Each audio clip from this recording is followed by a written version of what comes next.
Hey, what's up? Today on Tease Time, we're gonna do a install of our gauges. We're actually gonna hook power up to those gauges, and I'm gonna do an install of our fuel rail pressure. So that gauge is getting installed, tested, turned on today. So stay tuned.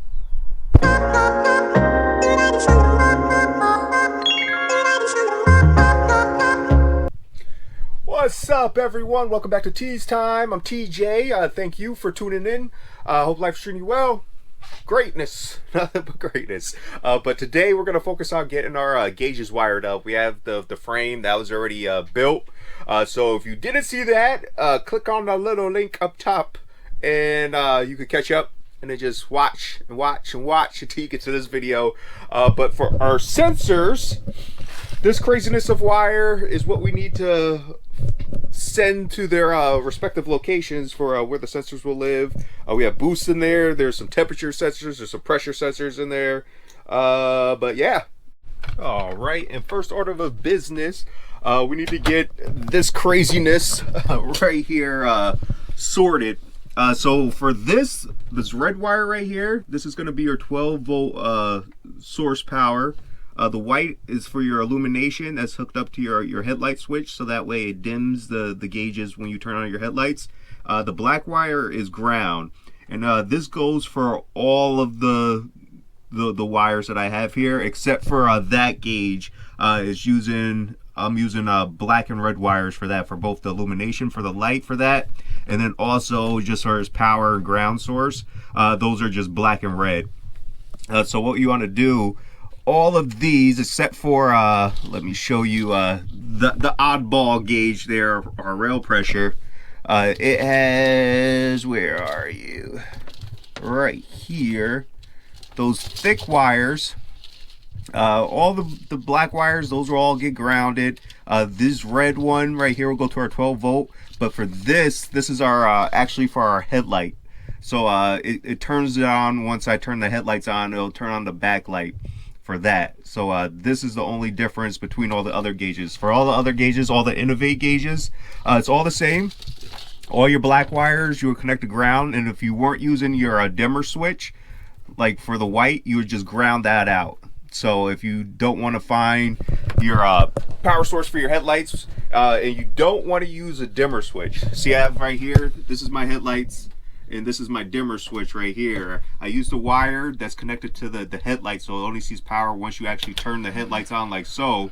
It'll show the 12 volt. It'll show, give the 12 volt to the white wire right here, your illumination, to dim the unit once you turn on the headlight, so it doesn't blind you at night. The brightness isn't that big of a difference, but just kind of just help with eye strain a little bit. I'm gonna hook it up, and I source all like the headlight wire. My 12 volt source, I sourced that once I was doing the trailer brake controller. But to find your 12 volt, you can use either add a fuse, or you can do a quick splice, but sometimes those could be a little iffy depending on the type you have. They can fail on you, or you can actually just hardwire into it, but you do not want to use a power source from your radio or your ignition. So I do already have my 12 volt sourced out, but like if you're trying to figure out your 12 volt, you would take a test light like so. I'll show you real quick, and I'll show you my 12 volt source that I'm gonna use. I'm using that back there. I don't know if you actually can see it.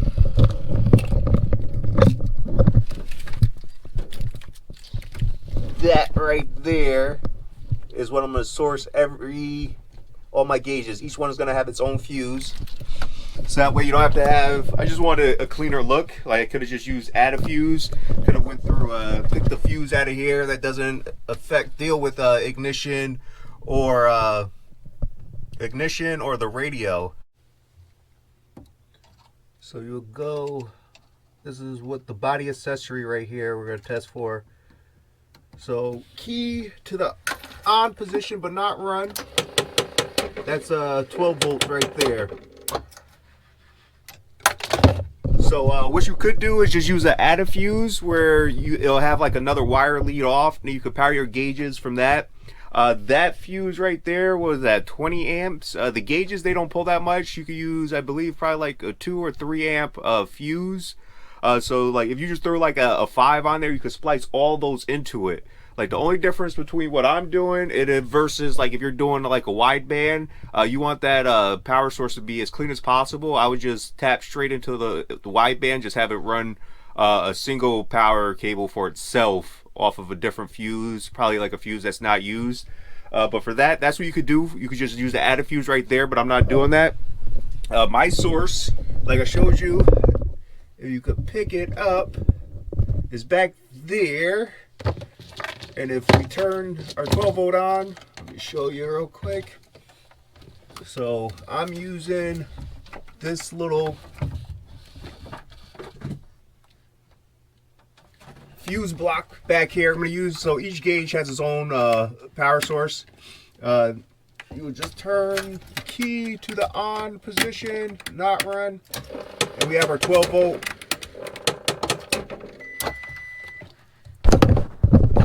Ignore the clicking.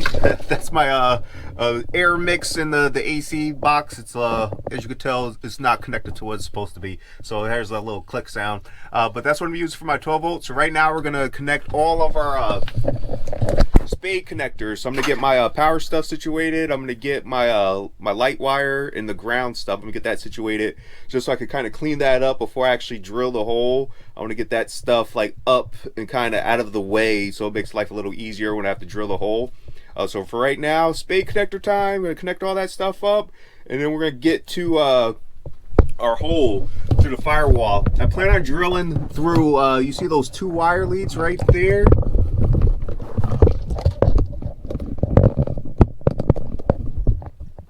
Two wire leads that go through the firewall right here. I'm gonna get rid of these two. I'm gonna just cut those wires. Just figure out. I know it's what is it, to the horn, I believe, and for our air temperature for our heated mirrors. So I'm gonna cut those. I'm gonna end up drilling a bigger hole so I can send all the wires through one spot. So it's just here's one big hole. But for right now, let's just get all this craziness situated.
All the wires are cleaned up. We have our power, ground, and we have our illumination for our headlights. That's all hooked up. This is what we have. The fuse block and everything is in there. It's hooked up. The ground is right there, and then already loomed up. I have the light switch, so that way the the gauges, they dim when you turn the headlights on, and then for the Autometer gauge, that will actually light up when I turn on the headlights. But for our hole, I have to drill a hole right there. I took the other loom, the wires that are running through the firewall out. I'm gonna just make one big hole to combine those two, so it's just be one single hole. So I'm gonna go out on the outside and I'm gonna drill in. I'm gonna let you guys just see the hole come through, and then from there we can start running our wires to our sensors.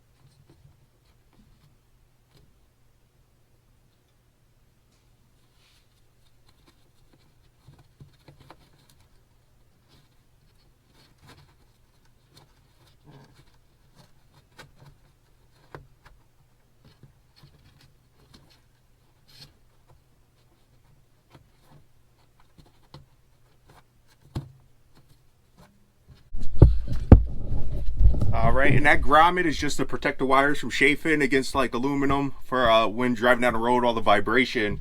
But these are the wires that we have right here that we just have to route to their locations. So let's unscramble this craziness of wires. Oh, and a shout out to the Dymo label maker. It's pretty easy. Once you have it set up, you pick your different widths of the tape that you actually will be using. And then once it's on, and you have your settings in, like I had one already stripped, you just hit print, and it prints out a label, and then it has it marked. So like for the wires I have going into the fuse block, I have this tape going around each lead, so that way I know which one is which. But the only downside with this, it doesn't like cold. Most stickers don't like cold. So I was using some duct tape right here just to kind of go around it a little extra to kind of help it stay on. So hopefully it stays on, but like most things don't like cold, especially stickers. So just take that in mind. But they do offer like a bunch of different like tapes. There's like you could print out these labels like on a like shrink tubing, and you could just shrink wrap it on there so that way it won't come off. So shout out to my pops for recommending this. It's pretty cool. It's pretty easy. I was using duct tape and stuff before. Like the duct tape won't come off like the old school way. Like it looks a little dated, but it's efficient. It works. So shout out pops. It works. Cool. Thanks. And I also labeled like each lead, so as transmission temp, so I know which one each one goes. So that helps, makes life a little easier.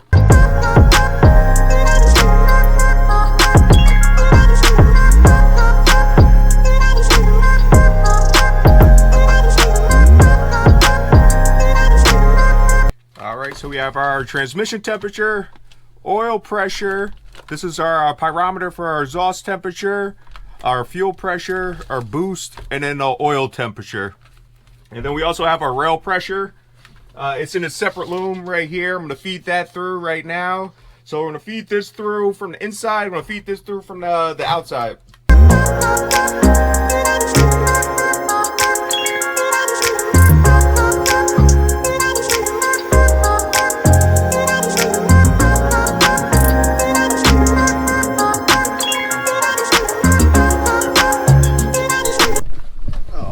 So we have all our wires ran through the firewall. I have everything connected, loomed up top. Let's see.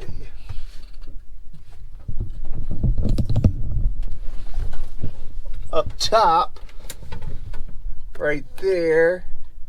You can see that those red wires right there. Those are each individual gauge has its own fuse. So it's a fuse bus bar right there by Lucy. But we have everything run through, and then we have our rubber grommet right there to keep the wires from chafing. I'm gonna go through, I'm add more silicone like around that. I just want to make sure moisture doesn't come in also.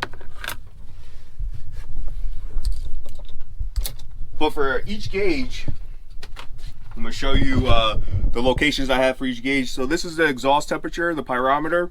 I'm gonna have it routed going somewhere right here. I'm not too sure if I want to drill into the exhaust manifold or if I'm gonna end up having like a block off plate one day, who knows. But for this to be routed, I have to run it through the seam right here and then over to the gauge to plug in. So it's gonna go from here and then it's gonna run through there and then go behind all the pedals and everything to the harness.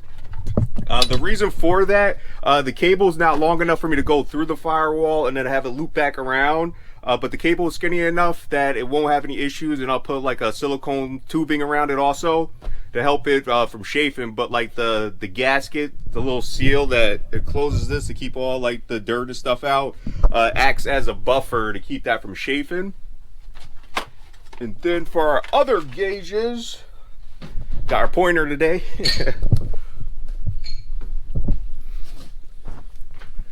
All right, and this is on the outside right here. So as you see, we have our little grommet to keep that from chafing. Everything loomed up and ran.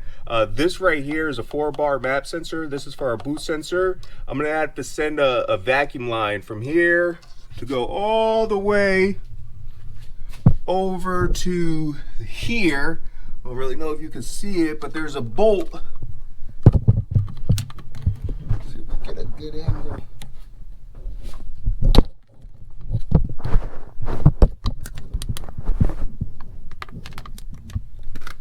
It's kind of tight, but on the opposite side of this right here, there's a bolt on that side in that corner right there. It's kind of hard to see. But there's a hollow bolt that I'm gonna send through there. It's gonna give me access to run a vacuum line to that. And I'm gonna put a little filter, but I'm gonna show you my sensors and stuff after I show you how I have everything routed. So there's gonna be a boost bolt right there. And then we also have oil pressure and oil temperature. For oil temperature, we're gonna run the oil temperature sensor to there eventually. I'm not gonna do it now. I have to do an oil change. When I do the oil change, I'm gonna add it. But I already ran, like the wire is dangling down. Let's see, I'm gonna show you. So that's oil pressure right here. This is the oil temperature. So this is gonna run right here, and it's gonna connect to the sensor that's gonna come out right there. And for our oil pressure, this goes onto the side of the block. Let's see if you can see. I'm gonna use,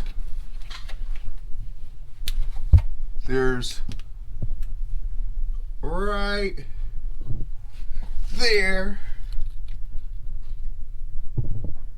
is your oil pressure tap right there. You have red against red. I don't know if you really can see that, but there's a plug on the side of the block. I'm going to take that off because on these Cummins there's a sensor on the side of the block, and then also on the cam sensor there's like a location for oil pressure over there also. But I'm going to use this blank bolt right here. I'm going to actually put like a factory what is it, the oil pressure adapter, and then I'm going to put my adapter on it so I can have my oil pressure gauge go off of that. So while we are under here,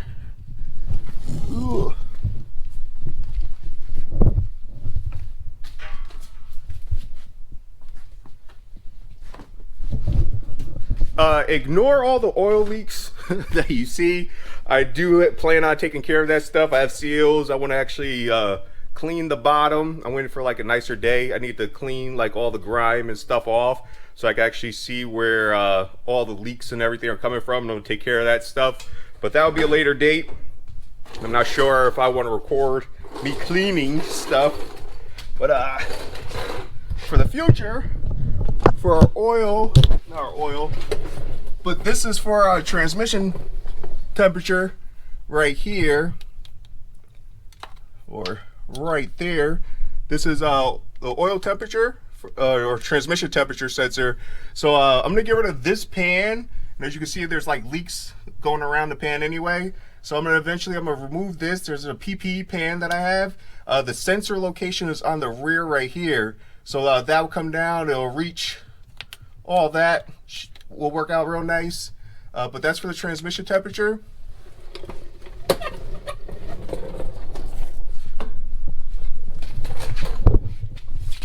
And then we also have our fuel pressure. So I just have that ran. It's hanging out somewhere over here. Eventually, back there is your CP3 pump.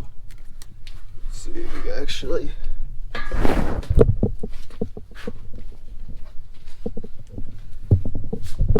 So this is a CP3, a fuel pump right here. This is what takes the fuel and it sends it to the fuel rail to make 30,000 PSI.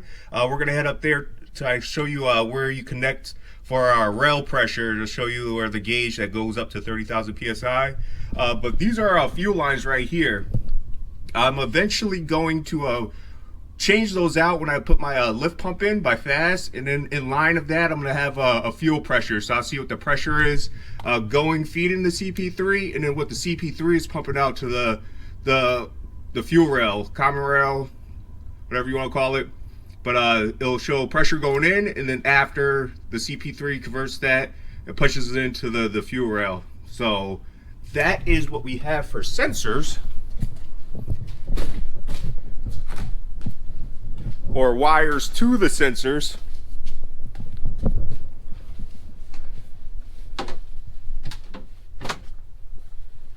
All right, and then for our sensors,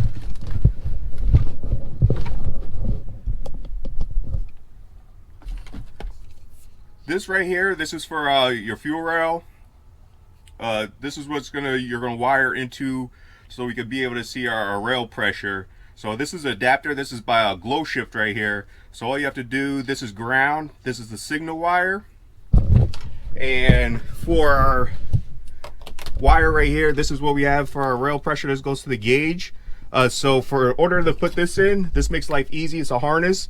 You unplug right there. You unplug that, you put this in between a harness, and then you just connect the wires. Black wire is ground. The violet wire, that's just signal wire right there. So this is pretty simple. You unplug, plug in, and just wire those together, and that gauge will be wired up. I already showed you our pyrometer for our exhaust temperature. And these are our temperature sensors right here. This is transmission temperature, and this is your oil temperature. For the transmission temperature, it's gonna go, this is the oil pan I'm gonna eventually put in by PPE. It's not on there now, but eventually when I put that on there, this goes right into the port right there, and then as you saw before, it'll go right there, and it'll plug into the transmission, the wire loom that I ran down to the side. That'll just plug in. And then for our oil pressure, this is a factory oil pressure sender right here. So this is what I'm going to screw into the side of the block, like so. This is an adapter. If you're looking for like the pressure sensor, it does not come with this adapter right here. I had to order this separately. For all the details on this stuff, it'll be down in the description. Make your life a little easier to help you out. But what you do, you take your oil pressure sender. Where are you?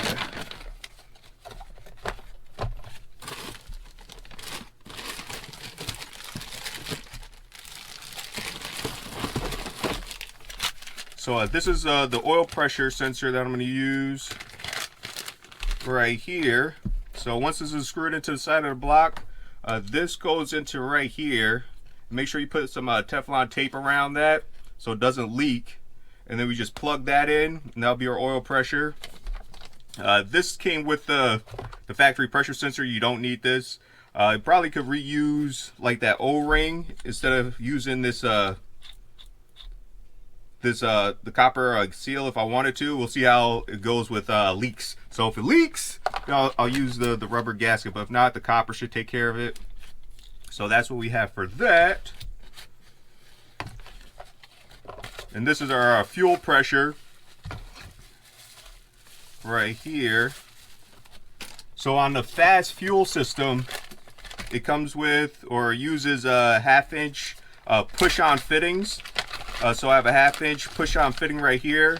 This is just a pressure sensor, just like our oil pressure. You're gonna take your nylon or your Teflon tape and put it around this so it doesn't leak, and it just screws in. It's 1/8 NPT, like so. And then whenever I have the line that feeds the fast pump to the CP3 pump, when I have that the 1/2 inch line in there, I'll be able to cut it in half, and I'll put this in between, and that will show us the pressure going to the CP3 pump. So we have that for that sensor. What else we have? We have the oil. Oh, this is the boost bolt right here. So on that intake horn where I was showing you, like, it was the hidden bolt, there was like the longer bolt, but then I was pointing at a tiny bolt that you could barely see. You unscrew that, and this screws into it, and it's hollowed out, so that way it allows like your pressure to go through this to your MAP 4 sensor, so it gives you your boost reading. But then in addition to that, because of soot on your intake, especially with the EGR, the exhaust, the gas recirculation, I have these little filters right here to help catch crud, and I have like a few of them, so like if this gets clogged up, I could just replace these. These are a lot cheaper to replace than actually like a MAP sensor for your boost. So I recommend you grab a few of these. You could it's clear, so you can see through it. Like if it gets caked up, just take it off, throw a new one on, and you're good to go. Electronics are a lot more expensive, so let's try not to replace electronics. So we have that. This is our boost bolt. I'm actually gonna probably stick this on the end of the boost, the MAP sensor now, so it's just not sitting out there in the air like that. So we have that. And then for our oil temperature, oh, and of course, back to the boost bolt, I have adapters right here. So it has a little nipple so I can add the silicone tube to. So it goes the boost bolt, this screws into this. Let me actually show you.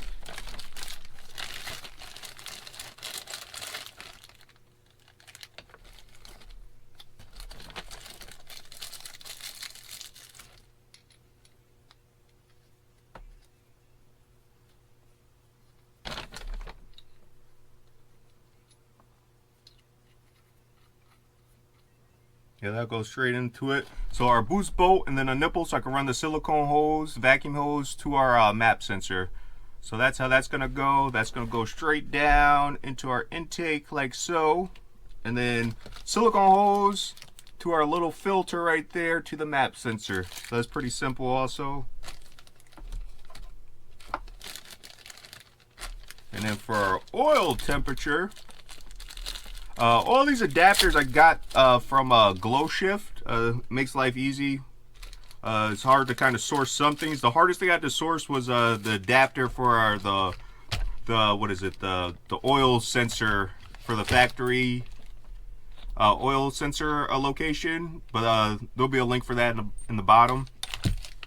But for our temperature right here, this is going to go on the side of the oil pan whenever I do an oil change. And then we have our oil pressure, not oil pressure, your oil temperature sensor. And once this is on the side of the block, it's screwed in.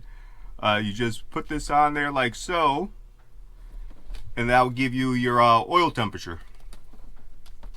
And there's that. What else we have in this box? And then this is just the silicone hose or vacuum line that I'm gonna send from the boost bolt to our MAP 4 sensor. So we have that. And since I have all this stuff out, so there's gonna be a delay on the fuel, so that'll come when I do the lift pump. So that's not getting done right now. The oil, I could probably throw that on. Let me give you a gauge. Let's do our rail pressure. So like I said before, this is ground, this is signal. When you're disconnecting, I don't know if I said that in the beginning of the video, but when you're working with like electronics or anything like that, you want to disconnect your negative, your battery terminals. You want to make sure you don't have any power. so you don't get any like static shock to electronics while you're unplugging, plugging stuff in, stuff like that. It's on you. Some people do, some people don't. Unplug to make life easy. All these lights you see going on right now are going through my auxiliary batteries. But what we're gonna do, we're gonna just strip these wires back a little more.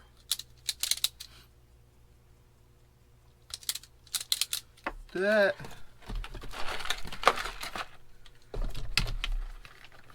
I like using these little heat shrink wire connectors. They make life a little pretty easy. You just got to make sure you actually melt the little solder down and just not pull on it. Make sure you made a good connection on it.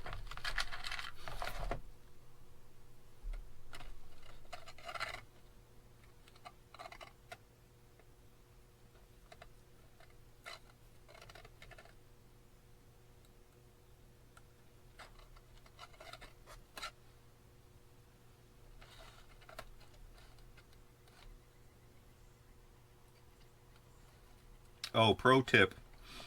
Strip your wires after you put this through the little shrink tube.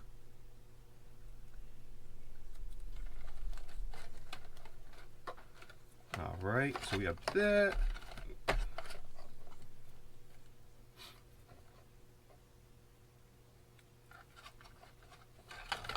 Take this, take our strippers. Now we're just gonna strip these back. Take out the loom a little bit.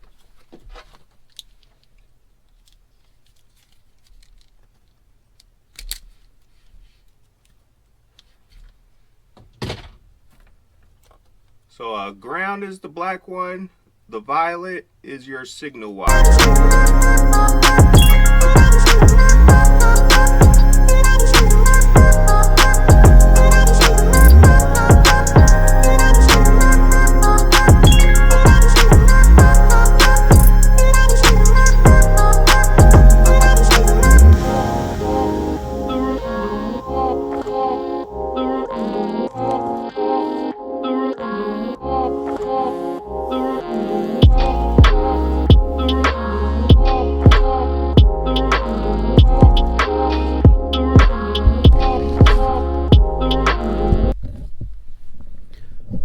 Have that routed in.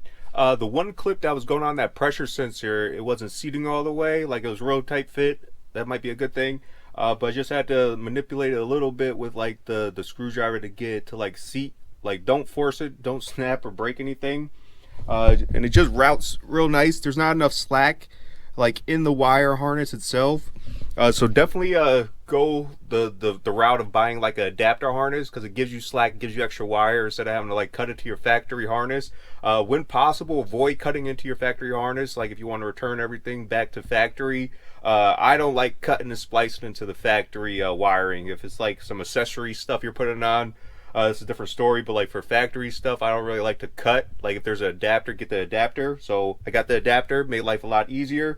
We just connected the wire, we loomed it up. Make sure for like all your harnesses, all like the sensors, like once you get everything like fitted and tested, that you zip tie and get it out the way.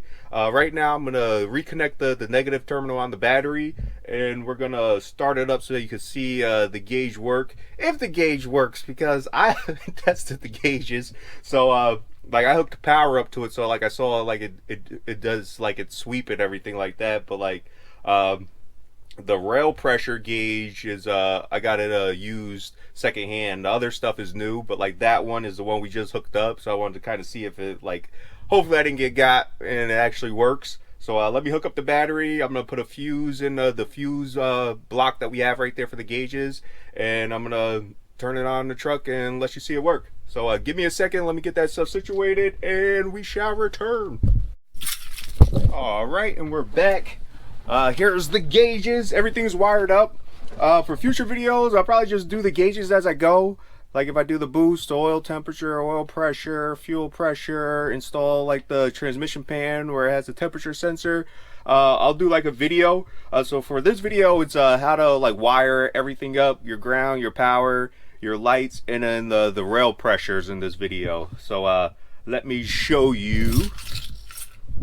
Ignore this noise. It's like the vent mix flap. It's not connected, so you'll hear like a click click noise.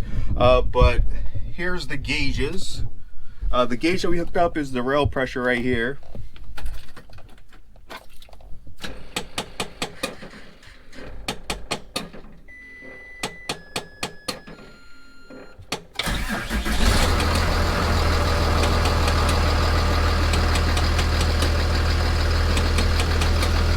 So this is the only one that's actually, that clicking noise, that's what I was talking about. And it's very loud. But this is the rail pressure, the one that we just hooked up, where you had the 2 wires, you had the little harness that unclips and you plug in and plug out. So that's what that is. Yeah, so there'll be a transmission temperature eventually, and I believe voltage is on that. This is exhaust temperature, that's not hooked up. Because I have to figure out the whole oil pressure, fuel pressure, and this is a boost.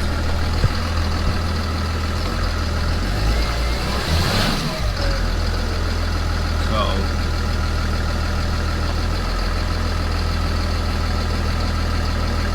yeah, so that's that.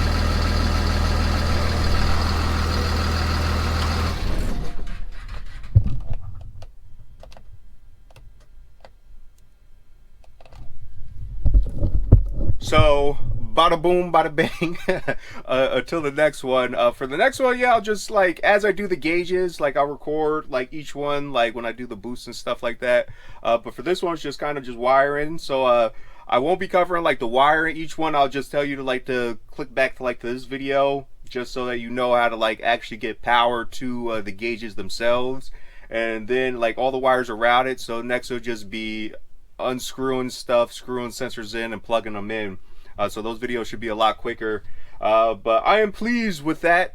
Until the next one, stay stubborn, keep pushing, unstoppable. Peace, TJ.